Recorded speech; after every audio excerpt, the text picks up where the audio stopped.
नमस्कार, मैं रवीश कुमार। पहलगाम आतंकी हमले के 12 दिन बीत गए। ये 12 दिन प्रधानमंत्री मोदी के कैसे रहे? इन 12 दिनों में प्रधानमंत्री मोदी की वो गंभीर भंगिमा जिसे दिखाकर बदला लेने और फाइनल एक्शन की हेडलाइन गोदी चैनलों पर चलाई जा रही थी, वो भंगिमा अब कैसी है, बदल कर क्या हो गई है? क्या उनकी भंगिमाओं में पहलगाम आतंकी हमले पर आक्रोश नजर आता है या वे विपक्ष की नींद हराम करने में जुट गए हैं? क्या इन 12 दिनों में आपको प्रधानमंत्री मोदी को फिर से देखने और समझने का मौका मिल पाया? हम इस वीडियो में उनके 12 दिनों पर बात करेंगे, लेकिन ये 12 दिन केवल उनके तो नहीं हैं, उन महिलाओं के भी हैं जिन्होंने सवाल पूछने के खतरे उठाए और जिन पर मर्दों का समाज टूट पड़ा। हमने इस वीडियो को काफी मेहनत से और अलग तरीके से तैयार किया है ताकि आप कई सारी कड़ियों को जोड़ते हुए इन 12 दिनों के भारत को देख सकें, समझ सकें। ये 12 दिन हिमांशी, ऐशन्या और शीतल बेन के हैं। आतंकी हमले में इन्होंने अपना जीवन साथी खो दिया।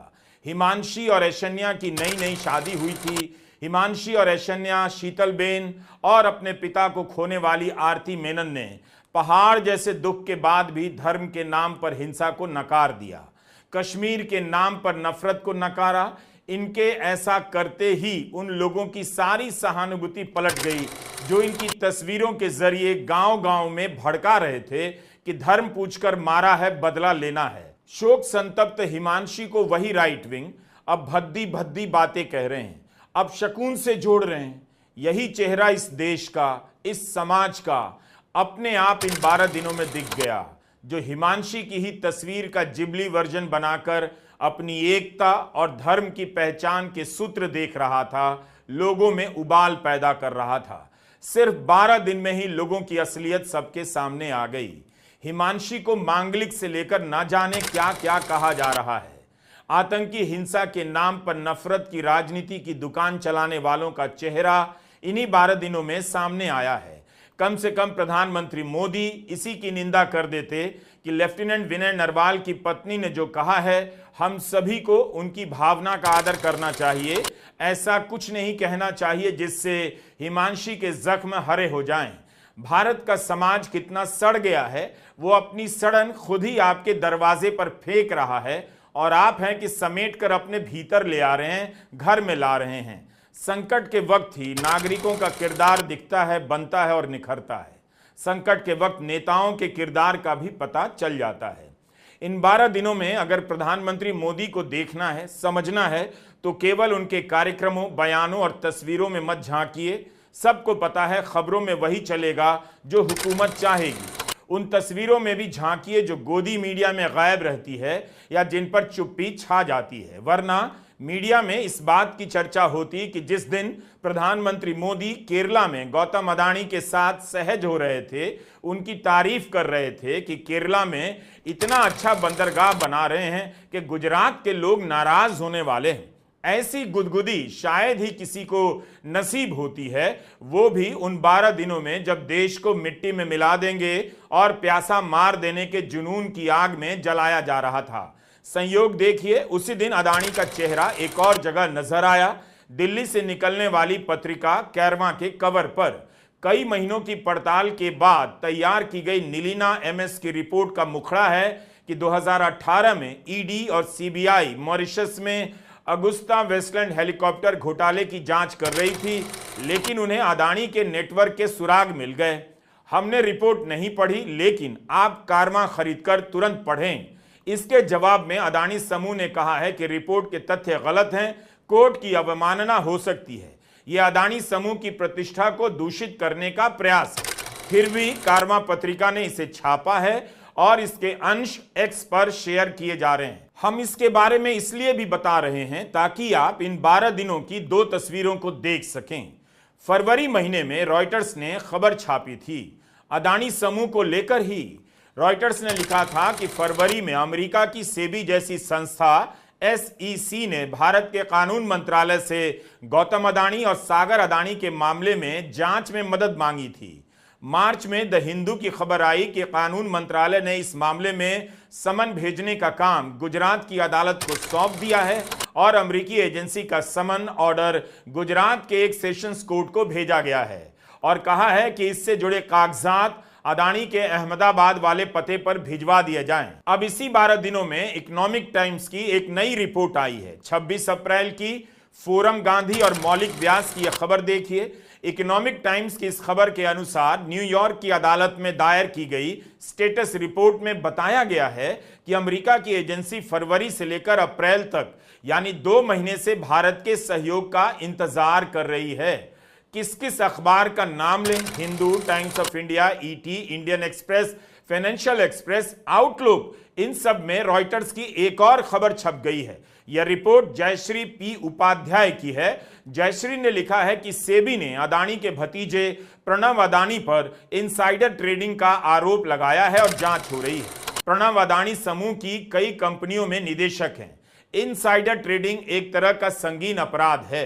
प्रणव अदानी ने रॉयटर्स से कहा है कि वे इन आरोपों को सेटल करने की कोशिश कर रहे हैं। उन्होंने किसी कानून का उल्लंघन नहीं किया है। सोचिए, अदानी समूह के साथ प्रधानमंत्री मोदी कितनी सहजता से नजर आते हैं। उन्हें तमाम खबरों के बाद भी अदानी के साथ दिखने की मुश्किलता की कोई चिंता नहीं। मुश्किलता शब्द का जन्म ही अदानी के साथ पीएम मोदी की सहजता से हुआ है। गौतम अदानी के खिलाफ अमेरिका में जांच, उनके अरबपति भतीजे प्रणव अदानी के खिलाफ भारत के अखबारों में खबर छपी है, मामला चल रहा है और इन लोगों को कोई मुश्किलता नहीं है, सहजता ही सहजता है। कमाल है, अदानी समूह किसी कानून का उल्लंघन नहीं करता। उनके हर सवाल के जवाब में यही होता है। लेकिन जांच चल रही होती है अमेरिका में, जांच कर रही होती है सेबी। हम तो आपको छपी हुई खबरों के बारे में ही बता रहे हैं ताकि आपको 12 दिनों का भारत दिखाई दे जाए, जिसे कोई गोदी मीडिया वाला दिखा ही नहीं सकता। अदानी के खिलाफ जांच में अमेरिका की सेबी जैसी संस्था मदद मांगती है और उसे सहयोग का इंतजार करना पड़ता है। तो इसका मतलब है कि कैरवां की पत्रकार नीलिना एमएस ने कितना बड़ा जोखिम उठाया है अदानी समूह को लेकर 26 पेज की रिपोर्ट लिखने में, जिसे अदानी समूह गलत बता रहा है। नीलिना और कैरवां के संपादक को पता होगा कि दुनिया के इतने बड़े कॉरपोरेट समूह के बारे में रिपोर्ट करने के क्या खतरे हैं, लेकिन उन्होंने यह रिस्क लिया।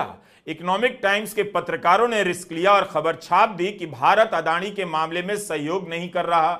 नीलिना की तरह जयश्री उपाध्याय ने रिस्क लिया और अदानी के भतीजे पर रिपोर्ट लिख दी। इसी बहाने हम इन 12 दिनों के भारत की 2 और महिला किरदार की बात करना चाहते हैं, नीलिना और जयश्री, क्योंकि आज प्रेस स्वतंत्रता दिवस भी है।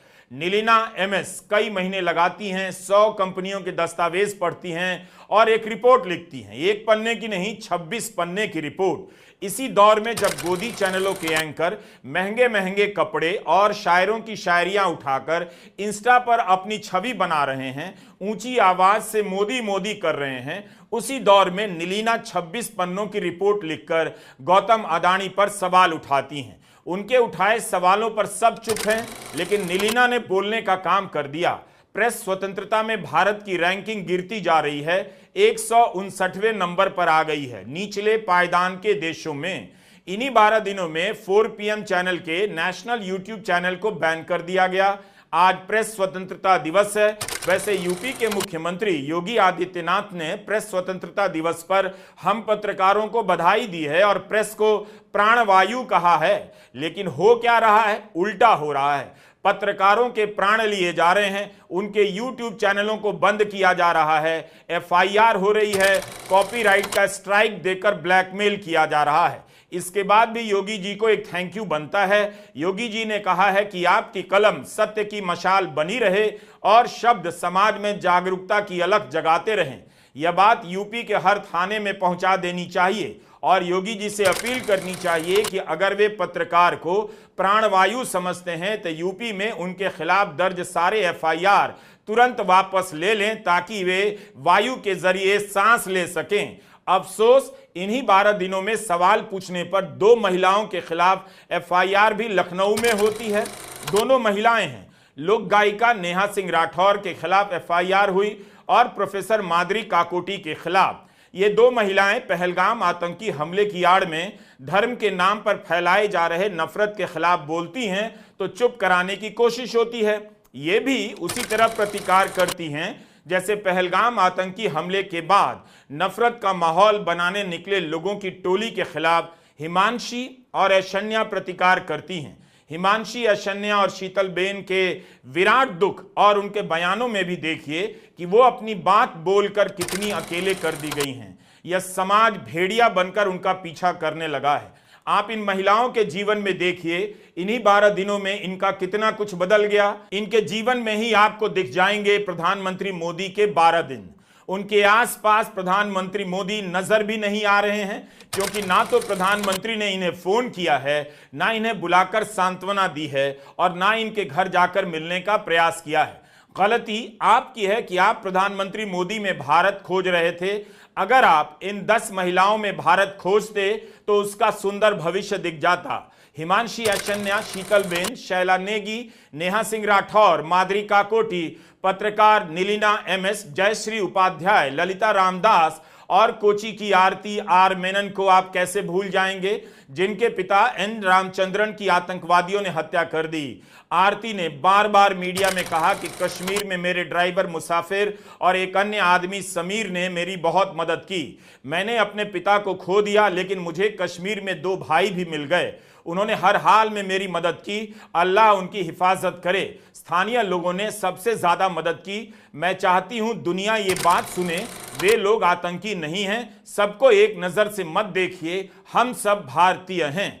भरी मीडिया के सामने हिमांशी ने कह दिया वो नफरत नहीं चाहती है, जबकि यही हो रहा है। लोग मुसलमानों या कश्मीरियों के खिलाफ हो गए। हम नहीं चाहते, हम शांति चाहते हैं, इंसाफ चाहते हैं। जिन्होंने ऐसा किया उन्हें सजा मिलनी चाहिए। ये बयान है हिमांशी के। बीबीसी से बात करते हुए ऐशन्या ने कहा, आपको लगता है आतंकवादी की कोई जात है? आतंकवाद है वो इंसान ही नहीं, वो आतंकवादी हैं। उनकी कोई जात नहीं, वो बस हैवान है। तो ये हिंदू बनाम मुसलमान, ब्राह्मण बनाकर हम क्यों ला रहे हैं? ये इंसान नहीं है, ये जल्लाद हैं और ये देश खत्म कर देंगे ऐसे ही। शीतलबेन ने भी तो यही कहा, कश्मीर की गलती नहीं, आपकी सुरक्षा नहीं थी, सेना नहीं थी, पुलिस नहीं थी, कोई मदद नहीं थी।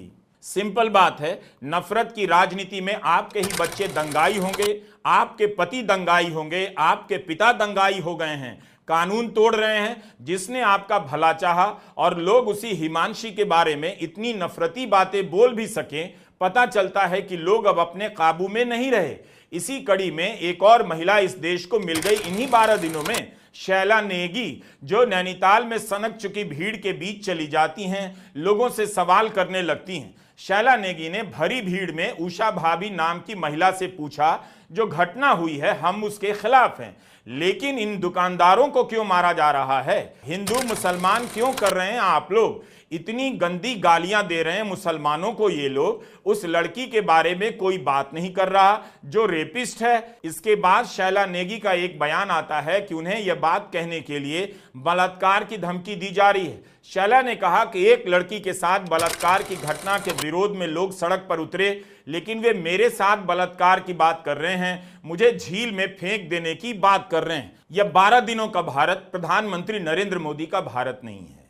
तब होता जब इन 12 दिनों में पहलगाम आतंकी हमले को लेकर प्रधानमंत्री मोदी, गृहमंत्री अमित शाह या रक्षा मंत्री कोई भी आधिकारिक रूप से प्रेस कॉन्फ्रेंस करता, चूक के कारणों को बताता, जवाबदेह के खिलाफ कार्रवाई की जाती, बताया जाता कितने आतंकवादी पकड़े गए और उनके साथ क्या बर्ताव हो रहा है। तो मंच पर आपको सारी संवेदनशीलताओं को नकार देने की तस्वीरें देखने को मिल रही हैं। इन 12 दिनों में इन सवालों के जवाब नहीं मिल रहे हैं। प्रधानमंत्री के इस आत्मविश्वास का कारण क्या हो सकता है, हम नहीं जानते। लेकिन क्या ऐसा हो सकता है कि उन्हें शायद यकीन हो कि नोटबंदी को सही ठहराने वाली, थाली बजाने वाली जनता को इन बातों से फर्क नहीं पड़ता, वो अब उनके वश में आ चुकी है। 24 अप्रैल को मधुबनी में नीतीश कुमार के साथ इस प्रसंग से ही साफ हो गया, मिट्टी में मिला देने वाले की बात करने वाले प्रधानमंत्री मोदी की प्राथमिकताएं कुछ और हैं। मिट्टी में मिला देने की बात हेडलाइन के लिए है। 27 अप्रैल को उनका कार्यक्रम मन की बात का प्रसारण होता है। 28 अप्रैल को पद्म पुरस्कारों का कार्यक्रम रद्द नहीं हुआ, उसमें भी प्रधानमंत्री शरीक हुए, होना भी था। 29 अप्रैल को प्रधानमंत्री मोदी ने युग्म कॉन्क्लेव में युवाओं को संबोधित किया। 29 अप्रैल को मुंबई गए, वहां पर फिल्म कलाकारों और कारीगरों को संबोधित किया। 2 मई को केरला और आंध्रा गए। पहलगाम हमले का असर इतना भयावह है कि इसका शोक मन से उतरता नहीं, लेकिन इसी बीच प्रधानमंत्री की मंचों पर हंसी ठिठोली की तस्वीरें आ रही हैं। मधुबनी में उनके साथ नीतीश कुमार का हंसते खिलखिलाते हुए वीडियो की आलोचना की परवाह उन्होंने नहीं की। इस पर अमरावती में वे खुद ठिठोलियां पैदा करने लग गए। मंच पर उप मुख्यमंत्री पवन कल्याण को बुलाया और टॉफी क्या दी, हंसी के फव्वारे छूट पड़े। उससे पहले केरला में प्रधानमंत्री अपनी प्राथमिकता और साफ करते हैं। कहां तो आतंकी हमला करने वालों की नींद हराम करनी थी, कहां वे विपक्ष की नींद हराम करने की बात करने लगे। हमारे मुख्यमंत्री जी से भी मैं कहना चाहूंगा, आप तो इंडी अलायंस के बहुत बड़े मजबूत पिलर हैं। यहां शशि थरूर भी बैठे हैं और आज का ये इवेंट कई लोगों की नींद हराम कर देगा। पहलगाम आतंकी हमले को आज 10 दिन से ज्यादा हो गए। शहीदों के परिवार न्याय की आस लगाए बैठे हैं। ये पूरा देश आक्रोशित है, उद्वेलित है और आशा कर रहा है कि सरकार ऐसा कठोर कदम उठाएगी कि पाकिस्तान को की रूह कांप जाए भारत के खिलाफ किसी भी आतंकी को संरक्षण देने या भारत विरोधी कोई भी गतिविधि करने के लिए। लेकिन ऐसे में प्रधानमंत्री मोदी को अट्टहास सूझ रहा है, मजाक सूझ रहा है। वो केरल की एक रैली में बजाय पाकिस्तान की नींद उड़ाने के विपक्ष की नींद उड़ाने का गंदा भद्दा मजाक कर रहे हैं। वो विपक्ष जो 100% आपका सपोर्ट कर रहा है, आपके साथ खड़ा और कह रहा है आप कोई भी कार्रवाई करिए, हम आपका साथ देंगे, उस विपक्ष पर आपको इस तरह की फप्तियां कसते हुए थोड़ी भी शर्म नहीं। ये वक्त है हंसी मजाक का। और मीडिया तो जो है वो तो कुछ पूछेगा नहीं। मीडिया तो ये भी नहीं पूछेगा कि प्रधानमंत्री जब लौटे तो वो बजाय कश्मीर जाने के बिहार क्यों गए, प्रधानमंत्री ने बिहार जाकर पाकिस्तान का नाम क्यों नहीं लिया, प्रधानमंत्री कल चकमगाते चमकते सिने सितारों के बीच पर ओटीटी पर ज्ञान क्यों दे रहे थे मुंबई पर, एक बार कश्मीर क्यों नहीं जा रहे हैं। और आज भी सवाल नहीं पूछेगा कि क्या प्रधानमंत्री के पद को, गरिमा को यह शोभा देता है कि वो ऐसे संवेदनशील वक्त पर जब ये देश आक्रोशित है वो विपक्ष के ऊपर इस तरह की फप्तियां कस रहे हैं, वो विपक्ष जो उनका 100% सपोर्ट कर रहा है। मुझे नहीं पता कि मीडिया का जमीर जागेगा कि नहीं, लेकिन ये देश अपने प्रधानमंत्री को देख रहा है और जितना देखता है उतना ज्यादा डिसअपॉइंट होता है। एक सामान्य सी बात है, जब प्रधानमंत्री किसी राष्ट्रीय प्रोजेक्ट का उद्घाटन करने जाएंगे तो वहां पर राज्य के मुख्यमंत्री होंगे, किसी भी पार्टी के हों, विचारधारा के हों, और सांसद से लेकर विधायक तक भी होंगे, चाहे वे किसी भी पार्टी के हों या विचारधारा के हों। उनके होने को इस तरह से राजनीतिक रूप प्रधानमंत्री दे रहे हैं कि विपक्ष की नींद हराम हो जाएगी। हराम शब्द इसी के साथ राष्ट्रीय और क्यूट बन जाता है। प्रधानमंत्री मोदी की ये 9 तस्वीरें हैं। ये सभी तस्वीरें पुलवामा हमले के बाद 23 फरवरी 2019 के अपने फ्रंट पेज पर टेलीग्राफ अखबार ने छापे थे। और इन तस्वीरों में आप देख सकते हैं कि बिहार से लेकर महाराष्ट्र और विदेश दौरों पर प्रधानमंत्री काले कपड़े में हैं। टेलीग्राफ अखबार ने इसे रेखांकित भी किया है, लेकिन हेडलाइन में व्यंग्य किया है और लिखा है कि एंटी नेशनल, आपको शर्म आनी चाहिए। आप कैसे कह सकते हैं कि प्रधानमंत्री शोक में नहीं है। अखबार उनके काले कपड़ों को तो दिखा रहा है, मगर तस्वीरें ऐसी हैं जिनमें प्रधानमंत्री अट्टहास करते हुए नजर आ रहे हैं। और ये सभी तस्वीरें कब की हैं?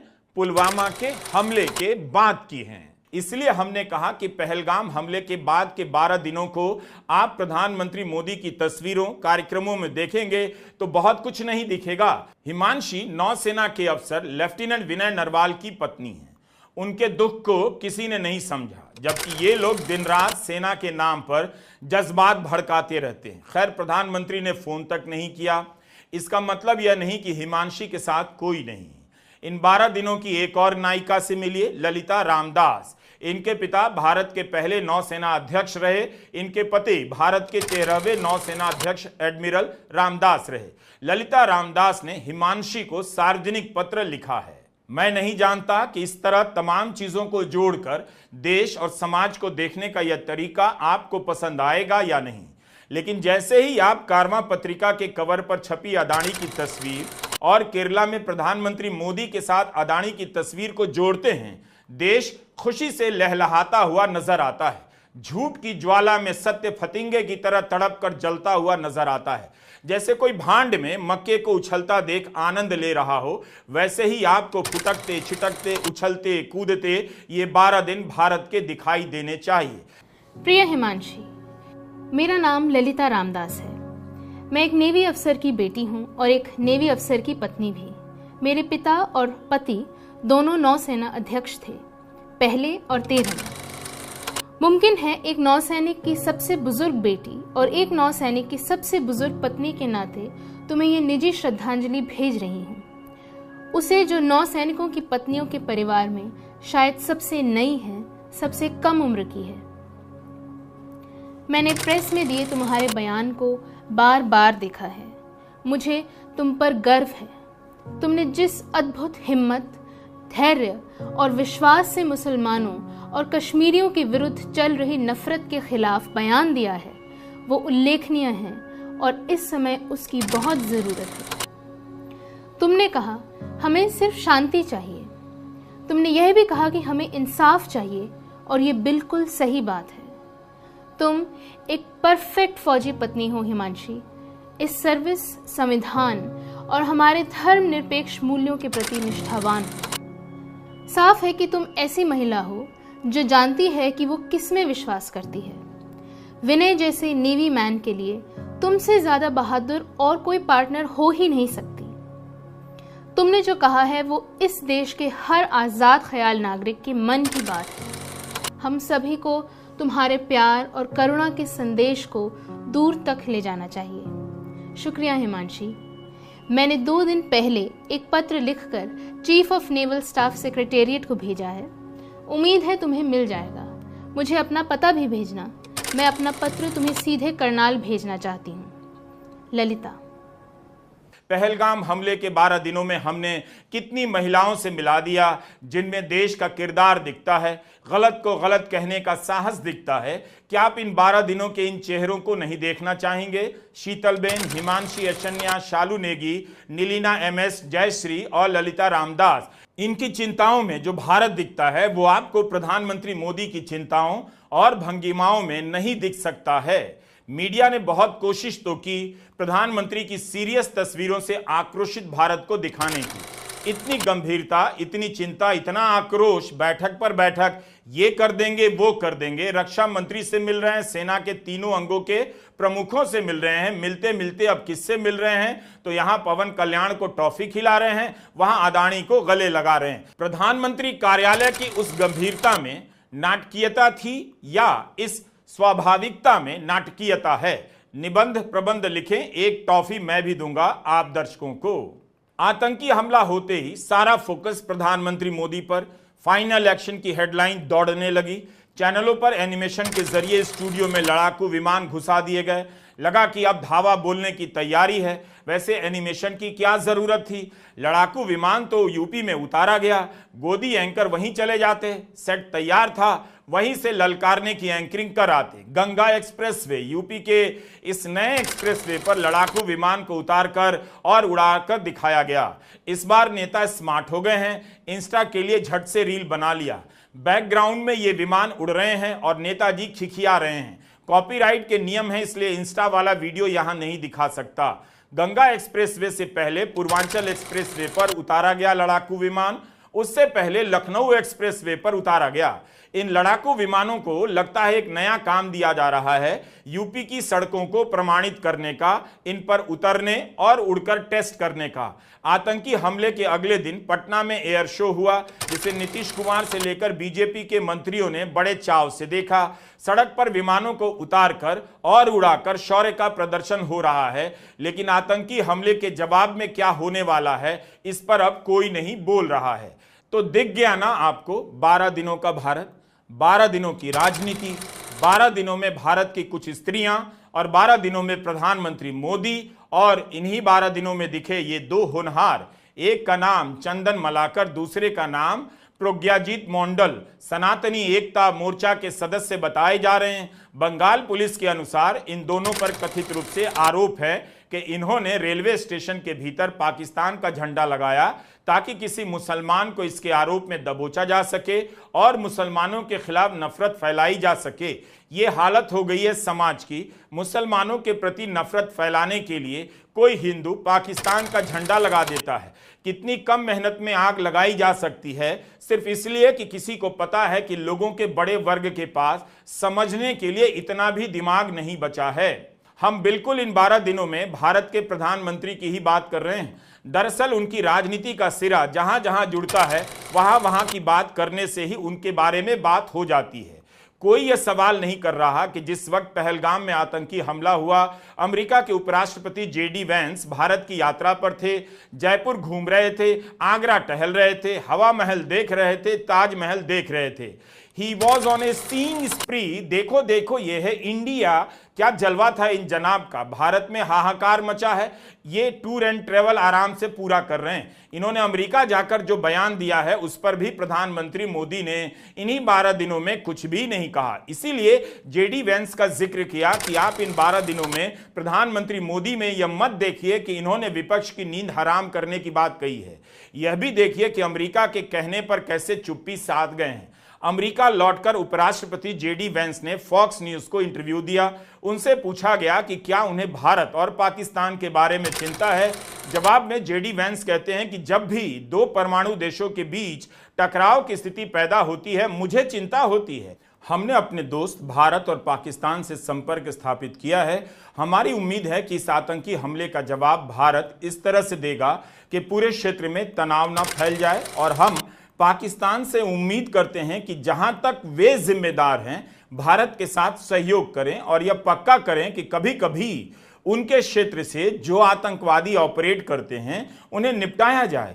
यही हमारी दोनों देशों से उम्मीद है। साफ है कि अमेरिका के नायब सदर जमहूरिया जेडी वेंस की भारत ने इतनी खातिरदारी की, लेकिन वेंस ने आतंकी हमले को लेकर पाकिस्तान को जिम्मेदार नहीं बताया। साफ साफ तो बिल्कुल नहीं, और ना ही पाकिस्तान की निंदा की कि उसका हाथ है। Do you get my point. Modi खुद नायब सदर जमहूरिया वेंस को लेने गाड़ी तक गए और यह आदमी पाकिस्तान को कुछ भी नहीं कह रहा। मोदी की पॉलिसी क्या फेल नहीं है, इस पर चर्चा चल रही है। इसकी व्याख्या इस तरह से की जा रही है कि अमेरिका के उपराष्ट्रपति उर्दू में नायब सदर जमहूरिया जेडी वेंस ने भारत से किनारा कर लिया। इतना भर कह दिया कि जहां तक पाकिस्तान जिम्मेदार है वहीं तक वह भारत से सहयोग करे और भारत बड़ा कदम ना उठाए। भारत तो इस आतंकी हमले के लिए पाकिस्तान को ही जिम्मेदार मानता है। जहां तक जिम्मेदार होने की बात है, कहां से कहां पहुंच गई। तो क्या अमेरिका के कहने से ही जवाब देंगे, प्यासा मार देंगे टाइप की अब हेडलाइनें कहां चली गईं। हमने 1 मई के अपने वीडियो में अमेरिका के विदेश सचिव मार्को रूबियो के बयान के बारे में भी बताया, जिसमें वे दोनों देशों से कह रहे हैं मिलकर सहयोग कीजिए, तनाव कम करने का रास्ता निकालिए। अमेरिका ने भारत को प्रोत्साहित किया है कि पाकिस्तान से मिलकर तनाव कम करें। आप उस वीडियो को देखिएगा तो संदर्भ समझ में आएगा। तो भारत ने क्या जवाब दिया। अमेरिका ने तो अपनी बात कह दी। क्या भारत ने अमेरिका की बात पर सार्वजनिक रूप से कुछ भी कहा। अमेरिका में आतंकी हमले में अगर 26 लोग मारे गए होते तो अमेरिका ऐसी बात करता। अभी तक उस देश को बर्बाद किया जा चुका होता जिस पर अमेरिका को शक होता। पाकिस्तान पर वेंस के बयान का एक मतलब यह भी निकाला जा रहा है कि उन्होंने पाकिस्तान को क्लीन चिट दे दी है। भारत क्यों चुप रह गया। आपने देखा कि अमेरिका ने जब कनाडा को बोला तो वहां की सरकार ने अमेरिका को जवाब दिया, जनता ने भी दिया। इसी से जुड़ा एक और प्रसंग आपको सुनाना चाहता हूं। यह जर्मनी का बॉन शहर है। यहां बहुत सारे भारतीय छात्र यहां अध्ययन करने के लिए जाते हैं। बॉन शहर के इस वीडियो के हवाले से हम आपको यही बता रहे हैं कि जर्मनी की एक संस्था है BFV। इसका काम ही है लोकतांत्रिक प्रथाओं की रक्षा करना। दूसरे विश्व युद्ध के बाद अलाइड देशों ने मिलकर एक ऐसा संगठन तैयार किया जो संविधान की रक्षा के लिए प्रतिबद्ध हो। वहीं से इस संस्थान की शुरुआत होती है। इसने देश की सबसे बड़ी विपक्षी पार्टी और चरम दक्षिणपंथी दल को अतिवादी चरमपंथी घोषित कर दिया है। कहा है कि इस पार्टी के भीतर लोगों को उनकी नस्ल और उनके पूर्वजों के आधार पर वर्गीकृत किया जा रहा है। ऐसा करना एक स्वतंत्र लोकतांत्रिक तंत्र के विरुद्ध है। इस आदेश का असर यह होगा कि केंद्रीय संविधान रक्षा एजेंसी इस पार्टी की निगरानी कर सकेगी। अब इस पर अमेरिका के विदेश सचिव का बयान आया है, यह लोकतंत्र नहीं है, उसके वेश में तानाशाही है। क्या आपको पता है जर्मनी ने क्या जवाब दिया? जर्मनी के विदेश मंत्रालय ने जवाब दिया, और वह भी सार्वजनिक तौर पर एक्स पर जवाब लिखा है कि यह लोकतंत्र है, यह फैसला स्वतंत्र और गहन जांच के बाद लिया गया है और इसका उद्देश्य है संविधान और कानून की प्रक्रिया की रक्षा करना। इस मामले में अंतिम राय देश की स्वतंत्र अदालत की होगी। हमने अपने इतिहास से सीखा है कि दक्षिणपंथी अतिवाद को रोकने की जरूरत है। यह तस्वीर खुद राष्ट्रपति ट्रंप ने सोशल मीडिया पर पोस्ट की है। ट्रंप ने एआई का सहारा लेकर खुद को पोप की तरह बना दिया, पोप का मुकुट पहन लिया और उनकी कुर्सी पर विराजमान हो गए। इनसे ठीक 1 साल पहले भारत के प्रधानमंत्री मोदी ने कहा था, उन्हें यकीन है कि परमात्मा ने भेजा है। 12 दिनों में दुनिया कई बिंदुओं पर एक सी नजर आने लगी है, जिसे समझ लेना इतना आसान नहीं। आज जिन नेताओं के हाथ में आपका भविष्य है, उन्हें समझने की शक्ति आप में नहीं है। हो क्या रहा है दुनिया और देश में? क्या हम और आप समझने लायक बचे हैं, या फिर उन्होंने हमारे और आपके समझने की चिंताएं बंद कर दी हैं? एक दर्शक के तौर पर आज के समय और उसके किरदारों को समझना अपने आप को बहुत कष्ट देना है। आप कैसे समझेंगे? आपको पता ही नहीं कि आप समझ लिए गए हैं। थाली बजाकर आपने साबित किया है, आप बधाई के पात्र हैं। अब आते हैं उस सवाल पर कि इन 12 दिनों के भारत में आपने क्या देखा? भारत उबल रहा था, उबलाया जा रहा था, पाकिस्तान को जवाब दिया जाने वाला था, प्यासा मार दिया जाने वाला था, तड़पाया जाने वाला था। लेकिन ऐसी खतरनाक कल्पनाएं आपको जल्दी ही सीमा के इस पार साकार होती भी दिख सकती हैं। अच्छी बात है कि इस बार युद्ध का विरोध किसी ने नहीं किया, वरना उसे देशद्रोही कह दिया जाता। युद्ध की बात करने वाले ही अब युद्ध का समर्थन नहीं कर रहे हैं। ऐसा दुनिया के इतिहास में कम होता है। ललकारने के बाद ललकारने वाला चुप हो जाता है और बात करने लग जाता है जाति गणना की। कहां तो प्रधानमंत्री मोदी की तस्वीर दिखाकर गारंटी दी जा रही थी कि जब तक मोदी है तब तक बदले की बात को लेकर चिंता ना करें, लेकिन 4 दिन के भीतर प्रधानमंत्री मोदी की तस्वीर दिखाकर अब गारंटी दी जाने लगी कि प्रधानमंत्री ही जाति की गणना का फैसला ले सकते हैं।